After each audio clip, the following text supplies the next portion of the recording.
And joining us to help talk about the races and maybe get a winner or two is John Sisco from up at Woodbine Harness. And John, looking through your 13-race program tonight, the name that jumps out at me as a casual harness fan is Pinkman, the Hambletonian winner who goes in race number 8. Yes, Kurt, I thank you for the time. It's hard seeing him lose to me. Like, he's 3-5 in the early odds in the morning line, and there's a handful of odds-on horses on this card, and he certainly is one of them. And I don't think he can be beat. There are a handful of 7-5 horses and 8-5 horses that I think can be beat, but the odds-on horses look pretty solid. Horses like Southwind Frank and Bad Country. Yeah, Pinkman is the 3-5 choice in the 8th race. We mentioned he won the Hambletonian. The horse who was second in the Hambletonian, Mission Brief, is one of those odds-on favorites you talked about, John. He goes in the 6th race tonight at Woodbine. She goes in the 6th race, Woodbine, Mission Brief, so she should be tough to beat, too. She's odds-on at 2-5.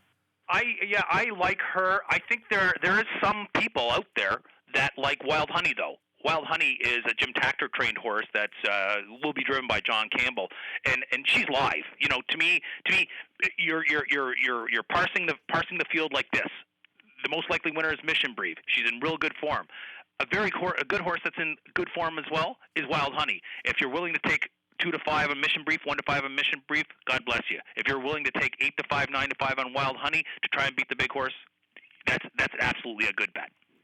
Yeah, and then you talked about some of the others. There's a number of undefeated horses on the card tonight. Pure Country is 9-for-9 in the 2nd race, and you got Control the Moment in the 7th race. Control the Moment's 8-5 and has never lost. That's in race number 7. Vulnerable, or another horse you might single and try to work around in tonight's 7th race?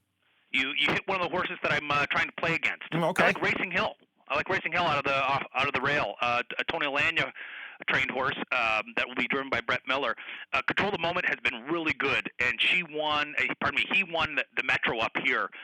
Locally based horse, of course, won the Metro and is absolutely full value for being the most likely horse to win the race.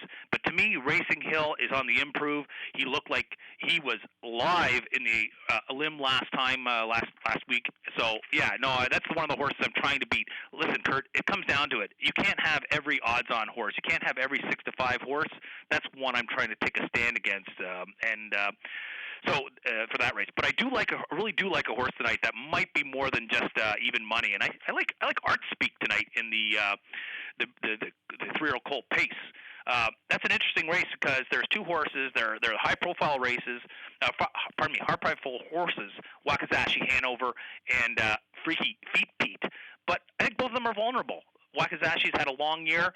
Freaky Feet Pete, who is wildly popular, but isn't proven all that much outside of Indiana. He was very good the other day in the limb, but Art Speak was the kind of horse that looks like he might like the bigger track. If you look at his missteps, they're mostly the ones on the smaller tracks. I like Art Speak. Give me 3-1. He's my play.